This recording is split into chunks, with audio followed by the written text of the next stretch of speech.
की मैयत सौंपी गई लवाकिन को वापस। रात के अंधेरे में ही अपने अपने कब्रिस्तानों में पुरनम आंखों से किया गया सुपर्द लहद।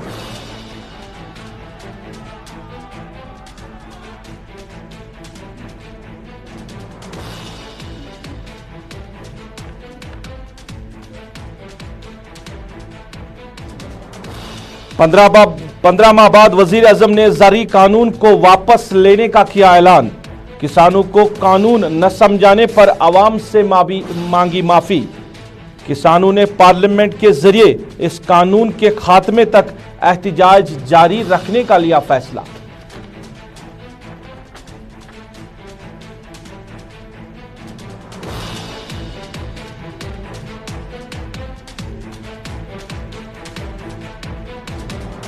हैदरपुरा वाक़े में आम शहरियों की हलाकत पर हुर्रियत कॉन्फ्रेंस की तरफ से दी गई हड़ताली कॉल का असर देखने को मिला। वादी भर में कारोबारी सरगर्मियां रही बंद। तवारीखी जामिया मस्जिद श्रीनगर में आज भी जुम्मा की नमाज न हो सकी अदा।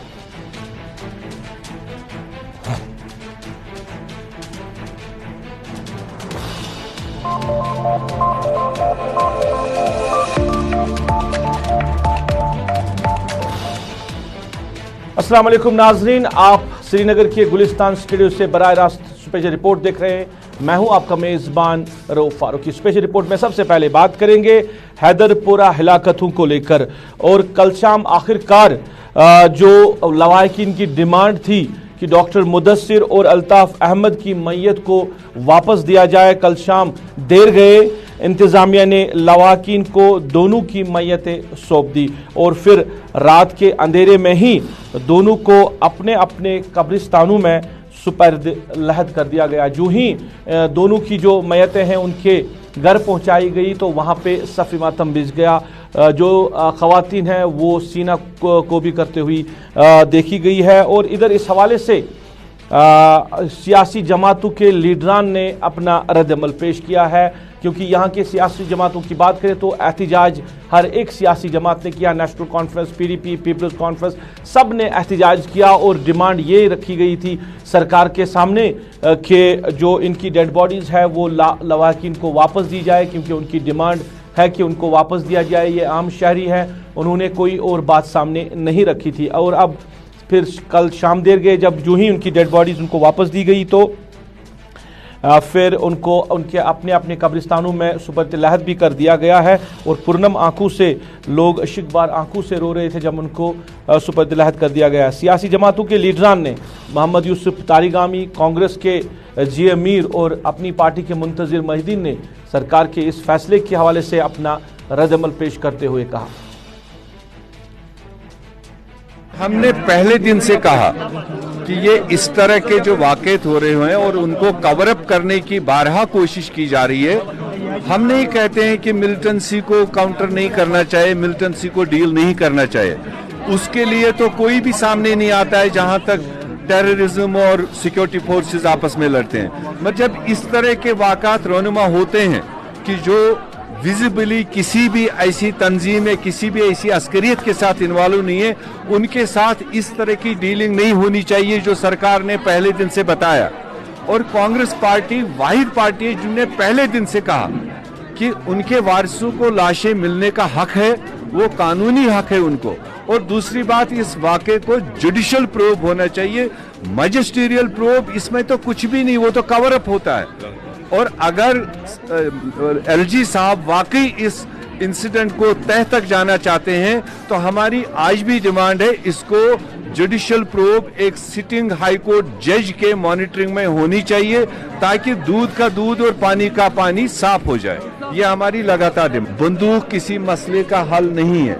यही चीज तो जम्मू कश्मीर का आवाम कह रहा है कि आप बातचीत का दरवाजा खोलिए, आप बातचीत शुरू कीजिए, जितने भी स्टेक होल्डर है उनको ऑन बोर्ड ले लीजिए। अगर बातचीत से मसले हल होते हैं वही तो एक जमहूरी तरीका है। कांग्रेस पार्टी ने बारहा कहा, चाहे पंजाब का मसला था, चाहे आसाम का मसला था, चाहे मिजोरम का मसला था, वहां पर कांग्रेस क़यादत ने, कांग्रेस हुकूमतों ने बातचीत के रास्ते अख्तियार किए और वहां के मसले हल हुए। आज उन खित्तों में नॉर्मल सी है, आज वहां तरक्की है। तो हम भी चाहते हैं कि बातचीत का रास्ता खोले और बातचीत से लोगों को ऑनबोर्ड ले, ताकि यहाँ पर अमन हो, यहाँ पर तरक्की। क्या ये सरकार अब डेड बॉडी से भी डरती है? जिंदों से डरती ही है, क्या मर्दों से भी डरती है? ये शर्मनाक रवैया इनको तर्क करना ही होगा। कल ही हमने प्रेसिडेंट ऑफ इंडिया को हमारे पीएचईडी के चेयरमैन की तरफ से एक अर्जदाश भेजी गई है। आज हमने प्रेस के नाम भी उसको जारी किया, जिसमें हमने सरीहन यही कहा, एक तो जुडिशियल इंक्वायरी होनी चाहिए और कोई इंक्वायरी हाफ हार्टेड एक्सरसाइज से ताबीर किया जाएगा।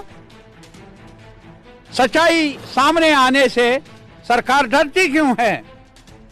और दूसरा, ये लाशों को दफनाने का मौका मिलना कोई फेवर नहीं है, कोई ऐसा नहीं है। रामबन के उस गरीब मजदूर को भी उनके लवाहिकीन को दफनाने का, इज्जत से दफनाने का मौका मिलना चाहिए।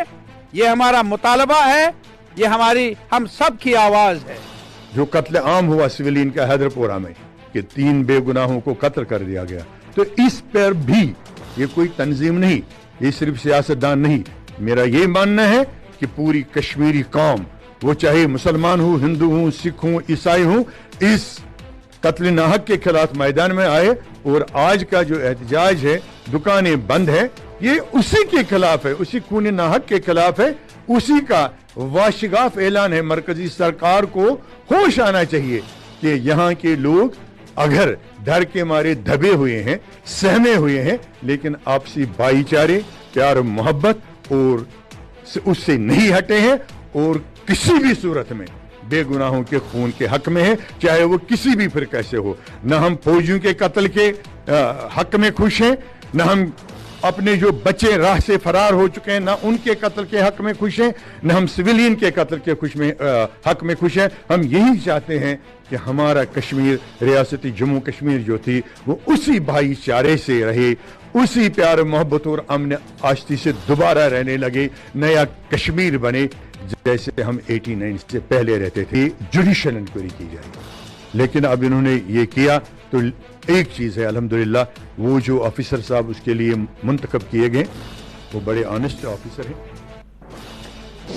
चलिए, लवाकिन को जो डेड बॉडीज है वो वापस दी गई, इस पे अपना रद्दअमल पेश कर रहे थे यहाँ के सियासी लीडरान, और उनका ये भी कहना है कि अब इस मामले को लेकर जो उन्होंने पहले ही डिमांड रखी है कि इसकी मजिस्ट्रियल नहीं बल्कि जुडिशियल प्रोब होनी चाहिए, जुडिशियल तहकीकात इसकी होनी चाहिए और हकाइक को सामने लाना वक्त की ज़रूरत है। मोहम्मद यूसुफ तारिगामी का कहना है कि जो पीएचईडी है यानी गुपकार अलायंस की तरफ से मुल्क के सदर को खत भी इरसाल किया गया इस हवाले से, जिसमें इस वाक़े के हवाले से भी लिखा गया है और इसकी जो जुडिशियल इंक्वायरी के हवाले से भी इसमें जो है बात रखी गई है कि पूरी तरह मामला सामना आना चाहिए कि क्यों इन आम शहरियों को मारा गया है। और इसके साथ साथ तारिगामी ने यह भी कहा कि जो एक और इसमें लड़का मारा गया था मोहम्मद आमिर, जिसे उसके लवाकिन भी अब डिमांड कर रहे हैं कि वो जो डेड बॉडी उनकी है वो वापस दी जाए, उनको भी उनकी मैयत वापस दी जाए।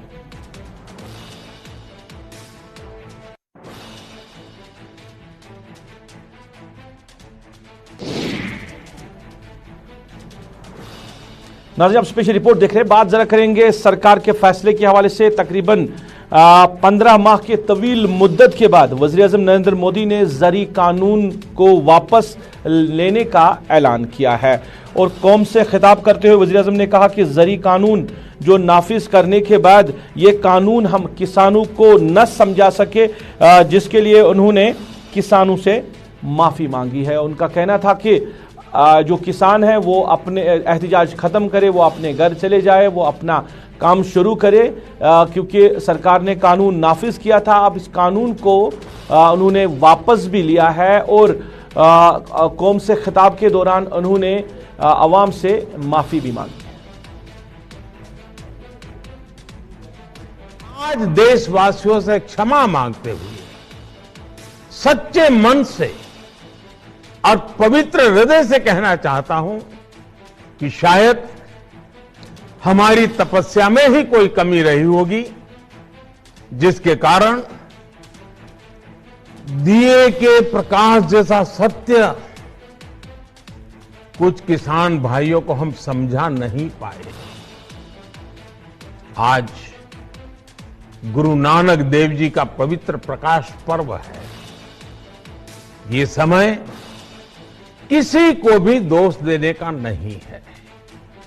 आज मैं आपको, पूरे देश को ये बताने आया हूं कि हमने 3 कृषि कानूनों को वापस लेने का, रिपील करने का निर्णय लिया है। इस महीने के अंत में शुरू होने जा रहे संसद सत्र में, इसी महीने में हम 3 कृषि लेने का रिपील।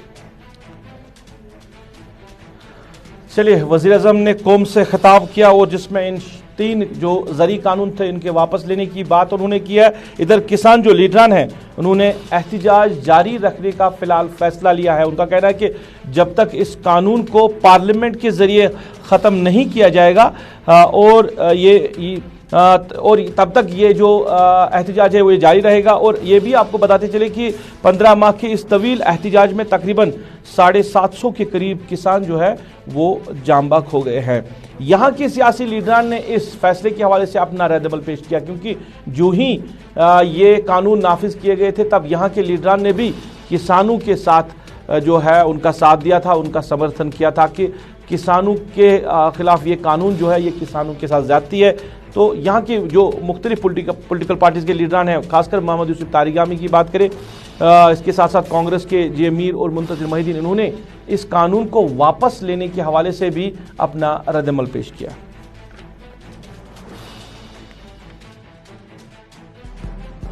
जो कवानीन जिसमें किसानों का फायदा नहीं बल्कि मुट्ठी भर बड़े कारपोरेट घरानों का फायदा है, उसके खिलाफ जो जदोजहद जारी की, आज तक 1 साल का उर्सा हुआ और इस जदोजहद में क्या कुछ नहीं सहना पड़ा बहादुर किसानों को। बारिश में भी, धूप में भी, और सरकार की गलत बयानियां, सरकार की रुकावटें, सरकार के जालिमाना इक़दाम, 750 के करीब किसान शहीद हुए इस संघर्ष में, इस जद्दोजहद में।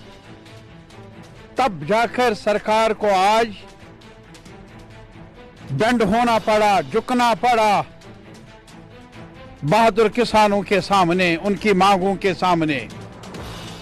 और इसीलिए जब पार्लियामेंट के सेशन में एमएसपी के बारे में एक कानून बनाया जाएगा जिसकी सिफारिश डॉक्टर स्वामीनाथन कमीशन ने किया, तब जाकर किसान फैसला कर लेंगे घर जाने का, गांव वापस जाने का। जो देश का अवाम है, जिसमें किसानों का एक बहुत बड़ा हिस्सा है, बहुत बड़ी आबादी है, हम बराबर पिछले 1.5 साल से कांग्रेस पार्टी, हमारे नेता राहुल गांधी, सोनिया गांधी सड़कों पर भी किसानों के इस हक में आए कि मोदी साहब को समझाने की कोशिश की कि जिस तरह से आप देश में कानून पास कर रहे हो और जिनके लिए कर रहे हो उनसे पूछे बगैर ये नहीं सोचते कि उनके हक में वो है या नहीं है। जो कानून पास किए गए थे वो किसानों को बर्बाद करने के लिए, और जब किसान बर्बाद होगा तो देश बर्बाद होगा। ऐसे में जब अब उत्तर प्रदेश में चुनाव है, वहां पर किसानों ने घेराबंदी कर ली भारतीय जनता पार्टी को, उनके मंत्री नहीं बाहर निकल पा रहे थे, उनके मिनिस्टर नहीं निकल पा रहे थे। तो ऐसे में मोदी साहब को जब हीट महसूस हुई, उन्होंने आज एक ऐलान तो कर दिया, मगर मेरे ख्याल से जब तक पार्लियामेंट में वो सारी चीजें बहस में नहीं आएंगी, मोदी साहब की तरफ से जो किसानों की डिमांड है, जहां तक हमारे किसान भाइयों का ताल्लुक है, मुसलसल 1.5 साल से वो इसके खिलाफ जद्दोजहद कर रहे हैं, पुरअमन जद्दोजहद भी की, बहुत मुसीबतें भी उन्होंने उठाई, बहुत नुकसान भी उठाया, और मुल्क को भी, हमारे मुल्क को भी बहुत नुकसान पहुंचा फाइनेंशियली। तो अब ये एक अच्छी बात है, खुश आइंदा कदम है कि मुल्क के प्राइम मिनिस्टर साहब ने ऐलान किया कि हम ये प्रवेल कर रहे हैं, वापस ले रहे हैं, विड्रा कर रहे हैं। लेकिन एक चीज़ यहाँ ज़रूरी है कि अब शायद पार्लियामेंट का सेशन भी शुरू हो रहा है, कुछ दिन है पार्लियामेंट के सेशन को। चलिए, कानून वापस लेने के हवाले से यहाँ के पॉलिटिकल पार्टीज के लीडरान ने अपना रद्दअमल पेश किया और इस फैसले का उन्होंने खैर मकदम किया है, खुशी का इजहार किया है कि अब कहीं ना कहीं सरकार ने जमींदारों की यानी किसानों की बात सुन ली है। इसी मामले पे हम आगे बात करेंगे और बराह रास्त हम बात करने की कोशिश करेंगे जेके जमींदार फोरम के प्रेसिडेंट अब्दुल हमीद मलिक से, क्योंकि अब्दुल हमीद मलिक जो है वो इस एहतिजाज में शामिल रहे। डेढ़ माह यानी तकरीबन 15 माह जो है इन्होंने इस एहतिजाज में गुजारे हैं। तो जो अब्दुल हमीद है ये भी एहतिजाज में वहाँ पे रहे उन लीडरान के साथ। तो हमीद साहब, खैर मकदम में आपका स्पेशल रिपोर्ट में जानना चाहेंगे, आज सरकार ने, प्राइम मिनिस्टर ने ऐलान किया कि ये जो कानून नाफिज किया गया था इसको वापस लेने का इन्होंने ऐलान किया। बाकायदा तौर पर पार्लियामेंट में भी एक सेशन चलेगा जिसमें ये जो कानून बने थे इनको खत्म किया जाएगा। तो आप भी एहतिजाज में शामिल रहे, तो किस तरह आज खुशी आप महसूस कर रहे हैं? हाँ रूप साहब, थैंक यू वेरी मच।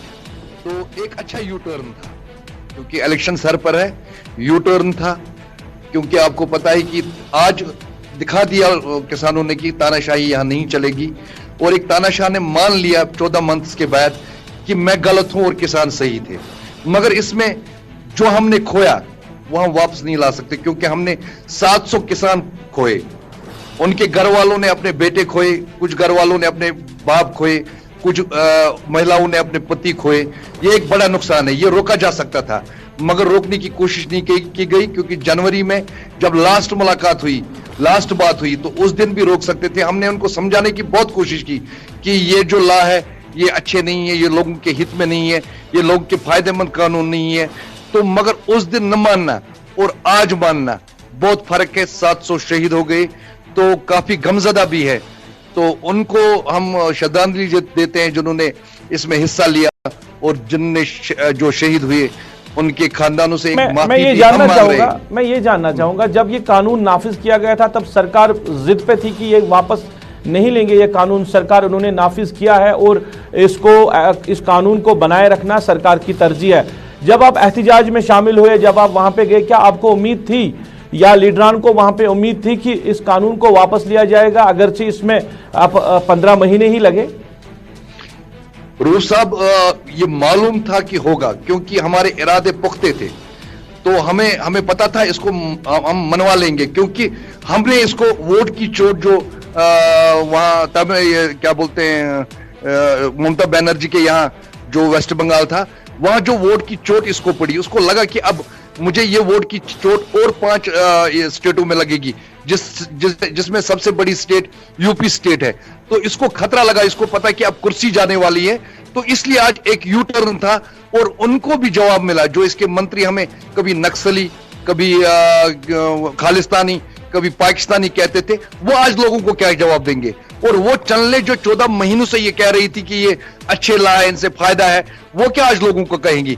काफी हमने सहा है, काफी परेशानी सही है, क्योंकि इन लोगों ने कितना जलील हमें किया, तो आप ये अंदाजा नहीं लगा सकते। काफी महसूस भी हो रहा है, अब रोना भी आता है हमें, क्योंकि हम इस खतरनाक दौर से गुजरे। मगर आज दुनिया को दिखा दिया और पूरे मुल्क को दिखा दिया कि मुल्क का प्राइम मिनिस्टर लोगों से बड़ा नहीं होता। ये सबसे एक अच्छी बात हुई। नहीं, यूटर्न की आप बार बार बात करें, यूटर्न जरा समझाइए क्या यूटर्न है आप कह रहे? और आपने ये भी कहा कि काफी वक्त के बाद, यानी देरी के बाद उन्होंने कानून वापस लिया। रूप साहब, आप खुद सोच लीजिए कि एक प्राइम मिनिस्टर जो होता है वो बड़ा एक पोस्ट होता है और वो दिमाग वाला होता है, जिसके पास जो पहले लॉ बनाए फिर वापस ले। ये क्या, ये तो यूटर्न ही है, क्योंकि इतने बुद्धिजीवी लोग जो पार्लियामेंट में गए हैं, उन्होंने कानून पास किया, 300 या 400 आदमियों ने कानून पास किया, जो एमपी वहां के हैं, जो मिनिस्टर है, फिर आज बताते हैं नहीं कानून में कमियां थी तो हम वापस ले रहे हैं। हमने समझाया था वजह क्या है वापस लेने की? कोई खास वजह? खास वजह यह है कि इसको पता है कि यूपी का इलेक्शन आ रहा है, पंजाब का इलेक्शन आ रहा है, 5 स्टेटों में इलेक्शन आ रहा है, तो वहां वोट की चोट के लिए फार्मर्स तैयार है। हमने घेरा था इनको परेशानी बनी थी, ये बाहर नहीं निकल पाते थे, इनके लीडर घर में ही रहते थे, वो कभी कहीं सभा नहीं कर पाते थे, वो कहीं जलसा नहीं कर पाते थे। तो लखनपुर खीरी भी आपने देख लिया, तब से आपने हाल भी देख लिया यूपी का।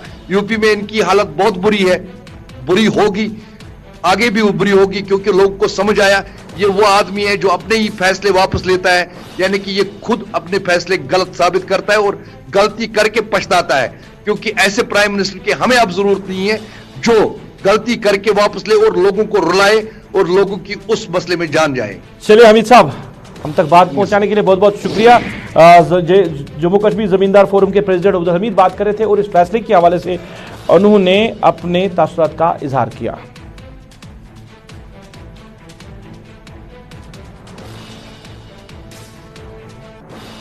नाज़रीन, हैदरपुरा वाक़े के हवाले से बात करें जहां पे आम शहरियों की हलाकत हुई है, इस पर आज हुर्रियत कॉन्फ्रेंस की तरफ से हड़ताली कॉल दी गई थी और हड़ताली कॉल का असर जो है वो ज़मीनी सतह पे देखने को मिला। यहाँ पे कारोबारी सरगर्मियाँ बंद रही, सड़कों पे ट्रांसपोर्ट गायब रहा, अगरचे निजी ट्रांसपोर्ट ही सड़कों पे देखने को मिल रहा था। और इसके साथ साथ क्योंकि आज सरकारी हॉलीडे है तो जो सरकारी दफातर है वो बंद भी रहे हैं, मगर कई इलाकों को खारदार तारों से बंद भी रखा गया था। और श्रीनगर की तवारीखी जामिया मस्जिद में आज भी जुमा की नमाज अदा न हो सकी है। क्या कुछ तफसीलात है शहर श्रीनगर के मुख्तलिफ इलाकों से, आप तक हमारे साथी हिलाल अहमद पहुंचा रहे हैं। हैदरपुरा एनकाउंटर के बाद जिस तरह से प्रोटेस्ट चारों तरफ हुए, प्रेस कॉलोनी में 2 दिन लगातार जो फैमिलीज की तरफ से प्रोटेस्ट हुआ और मुतालबे हुए कि बॉडीज़ को हैंड ओवर किया जाए और जुडिशल इंक्वायरी की जाए। इसी के साथ साथ अगर सियासी पार्टियों की बात करें तो उनका भी लगातार जो है एक डिमांड रही कि जुडिशल इंक्वायरी की जाए और बॉडीज़ को रिकवर की जाए। ताहम हुकूमत ने कल शाम हैंड ओवर किया है बॉडीज़ को और उनकी जो आखिरी रसूमात है वो अदा की गई। इसी के साथ साथ अगर हम हुर्रियत की बात करें तो हुर्रियत ने आज एक हड़ताली कॉल दी थी जिसका असर पूरी तरह से दिख रहा है शहर श्रीनगर में। ये 2019 से पहली एक ऐसी कॉल है जिसका असर शहर श्रीनगर में दिखा और सारे कारोबारी इदारे जो थे वो बंद थे, ट्रैफिक पूरी तरह से मुअत्तल रहा और आज भी शहर श्रीनगर की जामिया मस्जिद में नमाज नहीं हुई, उसको लॉक किया गया। के हालात के हवाले से हमारे साथी अब तक तफसीलात पहुंचा रहे थे कि क्या कुछ श्रीनगर में आज हालो अहवाल रहा हुर्रियत कॉन्फ्रेंस की कॉल के हवाले से। नाज़रीन, अब ज़रा बात करेंगे इलाके पटन के हवाले से। वहाँ के जो ट्रामा हॉस्पिटल के जो इंतज़ामिया है उन्होंने फ़ैसला लिया कि हॉस्पिटल के अंदर ना ही कोई बीमार और ना ही कोई तीमारदार जो है वो कोविड टेस्ट के बगैर हॉस्पिटल के अंदर दाखिल नहीं हो सकता है। गेट पे अगरचे उन्होंने टेस्टिंग लैब का इनेकाद किया है, वहाँ पे टेस्टिंग लैब रखी गई है जहाँ पे जो बीमार है या तीमारदार है वो पहले टेस्ट करते हैं और जो लोग नेगेटिव आते हैं उनको हॉस्पिटल के अंदर जाने की इजाज़त दी जा रही है। मगर टेस्टिंग लैब जो है जहाँ पे ये बनाई गई है वहाँ का हाल, वहाँ के विजुअल्स आप देख लीजिए। यहाँ पे ना तो समाजी दूरी है ना SOPs का ख्याल है। आप किन लोगों को टेस्ट कर रहे हैं और क्या SOPs का आप पालन कर रहे हैं, किस तरह SOPs का आप ख्याल रख रहे हैं। यही मामला हमारे साथी राही निसार ने वहाँ के नोडल अफसर तक पहुँचा है कि अच्छी बात है कि आपने कहा कि अस्पताल के अंदर जो लोग आएंगे वो उनका टेस्ट होना लाजमी है, मगर जिस जगह आप टेस्ट करते हैं लोगों को वहाँ पे समाजी दूरी कहीं है, वहाँ लोगों ने कहीं मास्क पहना है, वहाँ पे SOPs और गाइडलाइंस का कहीं पालन हो रहा है। ये सवाल हमारे साथी ने उनसे पूछा, जरा क्या जवाब दिया नोडल अफसर ने, हम आप तक पहुँचा रहे हैं। हम फिर से ये लोगों को गुजारिश करते हैं, आपके चैनल के वसातत से भी ये लोगों तक ये पैगाम पहुंचाना चाहते हैं कि सोशल डिस्टेंस मेंटेन करें, SOPs को फॉलो करें, ज़्यादा भीड़ ना बनाए कहीं पर भी। और अगर किसी ने अभी तक वैक्सीन नहीं लगाया हो वो भी अब आ जाए, हॉस्पिटल में आ जाए, सब सेंटर्स पे आ जाए, अपने कोविड वैक्सीन हासिल करे। अगर किसी का दूसरा डोज ड्यू है वो वॉलंटरी आ जाए और जब भी जहाँ पर भी उनको लगे वो अपना ये करें।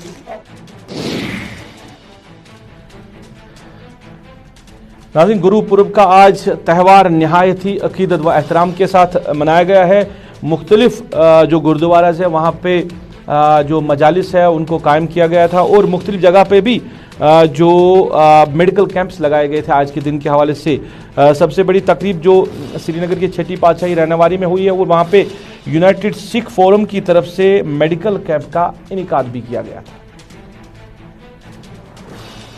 आज मैं पूरी दुनिया, पूरे आलम को गुरु नानक देव जी के प्रकाश उत्सव की लाख लाख बधाई देता हूँ।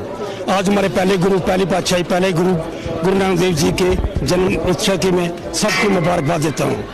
गुरु नानक देव जी पाकिस्तान के ननकाना साहब में पैदा हुए, जो आज पाकिस्तान में है, जिनका कॉरिडोर भी आज खुल गया है।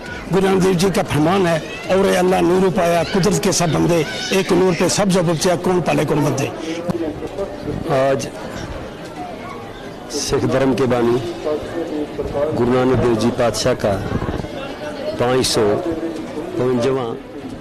552 बर्थडे है, जिसको हम प्रकाश दिवस कहते हैं। अतः आज के दिन जहाँ जहाँ भी सिख संगत रहती है, गुरु नानक देव जी को मानने वाले हैं, वो आज के दिन गुरु घर में, गुरुद्वारे में जाते हैं और वहाँ जाके शब्द कीर्तन, कथा, लेक्चर वगैरह स्मरण करते हैं। अतः अकाल पुरख वाहिगुरु से यही मांगते हैं। चलिए नाज़रीन, इसके साथ ही अभी तक के स्पेशल रिपोर्ट को अपने मेज़बान को यहीं पे इख्तिताम करने की इस वादे के साथ दी इजाज़त। आप अपना ख्याल रखेंगे, हमें अपनी नेक दुआओं में याद रखेंगे। अल्लाह आपका, हमारा सबका हाफिज़ व नासिर।